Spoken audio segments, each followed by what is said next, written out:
All right, so I'm going to be talking about linking input, output, and uptake in early language development, and I'll say what I mean by those things in just a minute. I'm going to talk fast and mostly throw out breadcrumbs about other things that I hope we can discuss in more depth or pointers to papers that already exist, since 10 minutes is a really short amount of time to ask somebody to talk when they're used to having an hour to give a colloquium.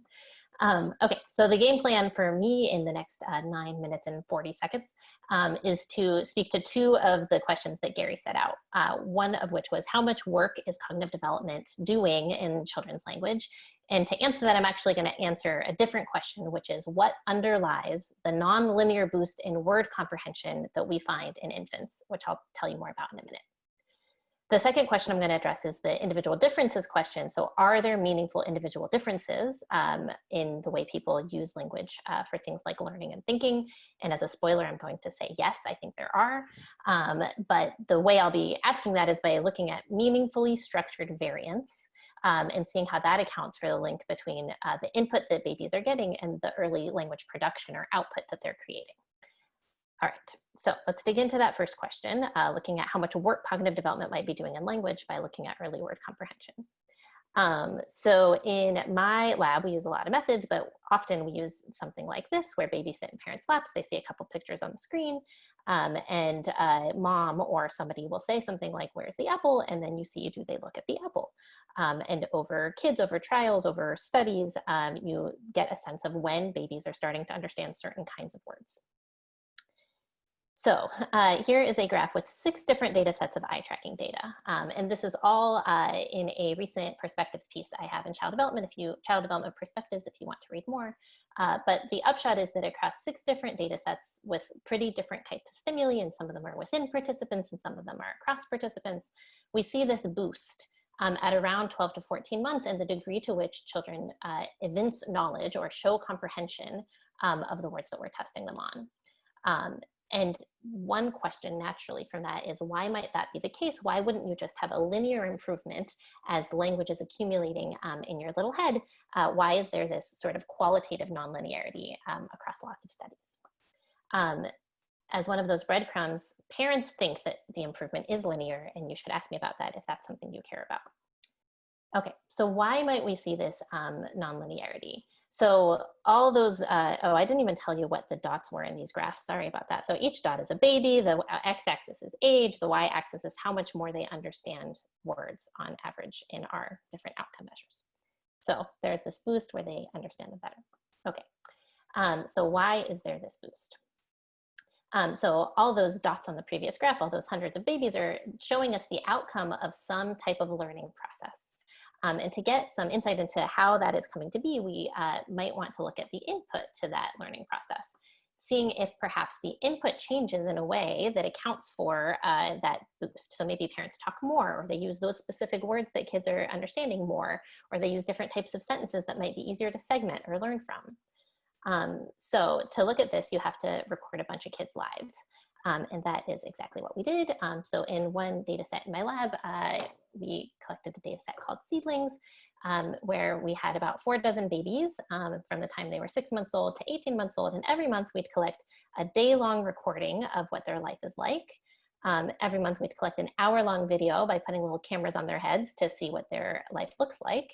And then those same babies would come into the lab and do our eye tracking study so we can start to link between their life experiences and what they come to know. So I could say a lot about this data set, but here I'm just gonna focus on the roughly 80 hours per kid where we've annotated the nouns in the input and some of their key properties. So this is roughly 320,000 nouns from these 44 kids.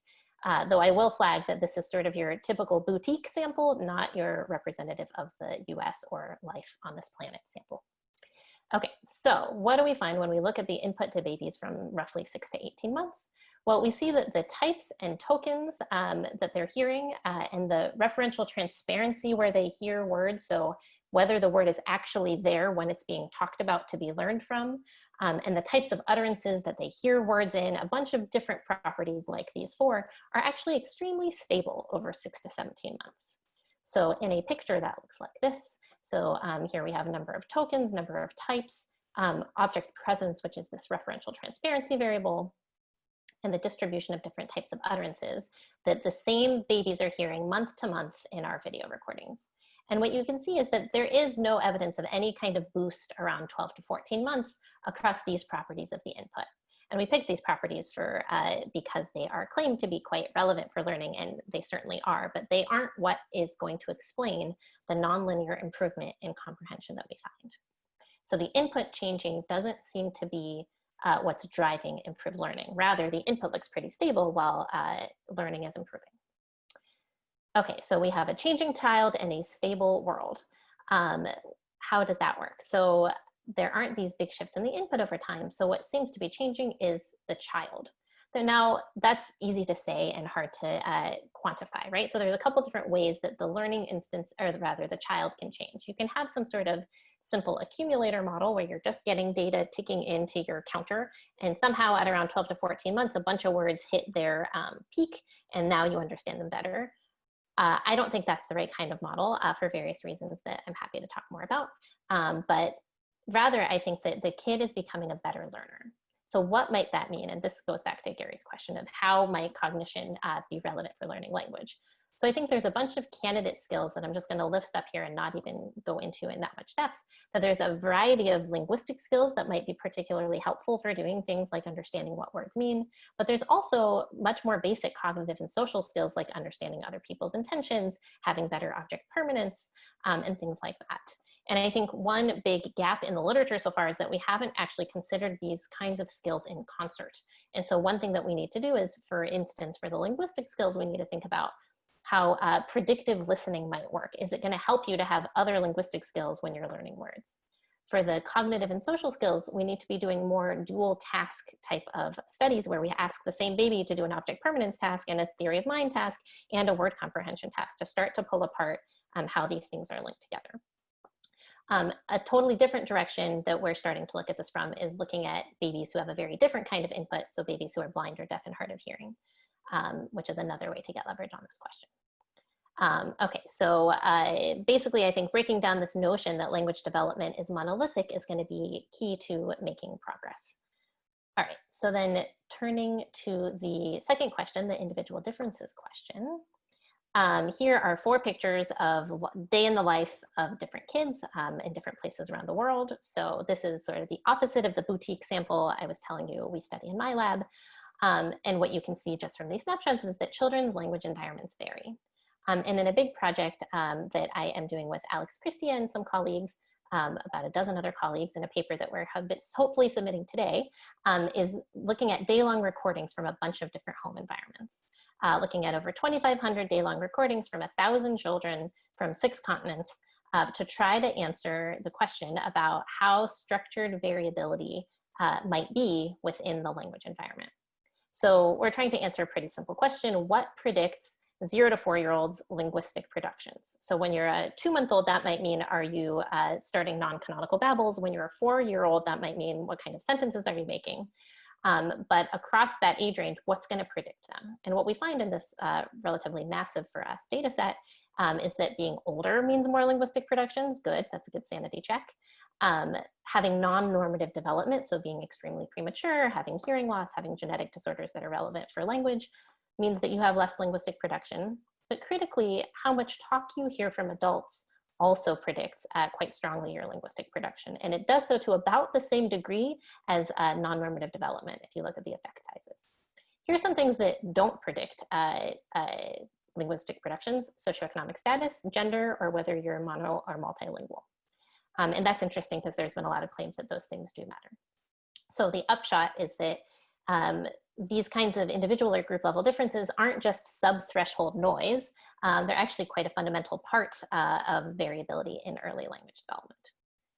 So the key points and take homes overall from that whirlwind I just threw at you are that infants are getting qualitatively better at understanding words, but it's not because their input seems to be changing that much, at least in terms of the properties we've looked at. They become better learners, so their uptake of the information they're getting seems to improve. And I think an important way forward in this domain is to combine lab and real world measures.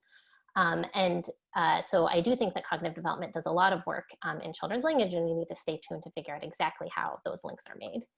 And then finally, individual differences in language in early input do seem to predict early language output. So these kinds of, more broadly, these kinds of naturalistic recordings combined with increasingly improving speech technology, I think are going to be really important for making better progress on this question.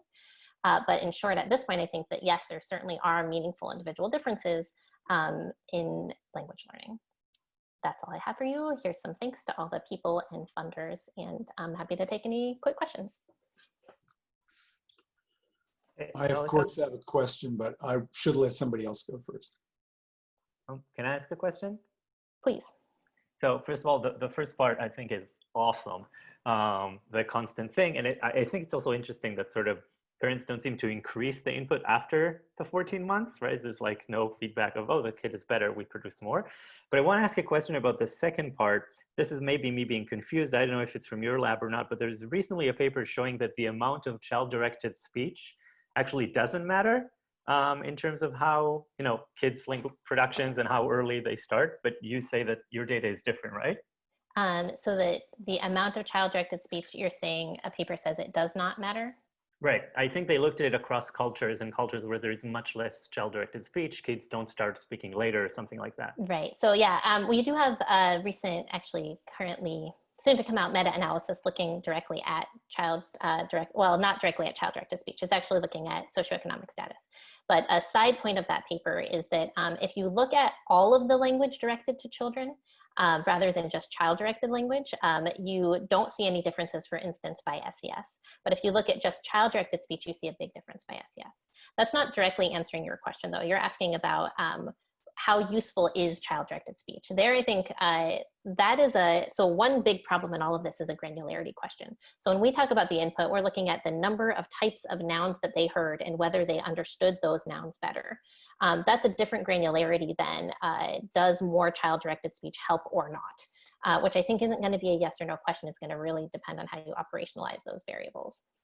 And so I think that in the second part, what I was saying is the more adult talk you have, the more of that is probably going to be child-directed speech. But we don't actually have very good speech technology to do a classification on that, which is something some folks are working on. Thanks. I've got a question. Sure. So I'm wondering about if there's any change in the semantic properties of the words that the kids are being exposed to along a couple of dimensions. One would be the valence of the words. Another one would be their concreteness. And as a side note to that as well, whether there's a shift not in the word property themselves, but a change in its context. I have a paper in which we found that when a word is embedded in more happy contexts, it generally has lower age of acquisition ratings. And we have a word learning study shows that, yeah, embedding in positive contexts boosts learning. So if you're crying every time somebody says neem, you're not going to learn neem as well. Yeah, so that's an interesting question. I don't know as much about the valence. I would be, and this is something I just very briefly flagged, I'd be curious about the difference between whether parent report maps onto in-lab learning in that situation. Because, if you say a word very happily, you certainly would think your child knows it better than if you only say it when they're also screaming.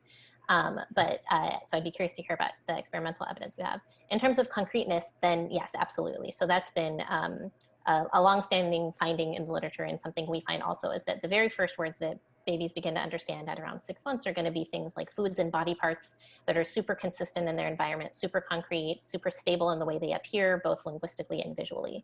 And it's a little bit later that they learn more complicated concepts like uh-oh or all gone, which, every uh-oh is a little different in your life, at least in my life. So yeah, I think concreteness is a big explanatory variable too.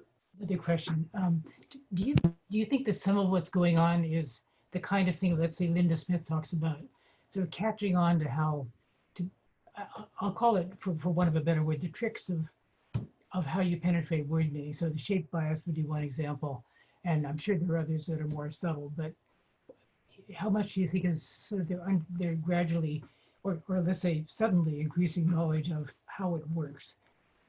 Yeah, so I think the view I most strongly associate with Linda is the notion that cross-situational learning is what's going to get you your vocabulary. Um, and it's less clear to me how that actually would work and scale for anything beyond nouns. Absolutely. Yeah, I yeah. agree. But So she just had this cool research on shape bias, where she taught kids the shape bias, which seems like a really dumb thing to teach kids, right? Because right. meaning of a horse, for example, is not its shape, and yet not only did they learn that, but they added more words to the vocabulary. And That's then right. Yeah, it alerts them to the sort of higher order organizing principles, and you get differences whether the shape you're teaching them about has googly eyes on it or not. So yeah, I think that there are going to be, and that's another indicator that cognition and language certainly are going hand in hand. But figuring out the actual nature of those linkages, I think we still have work to do, which is good.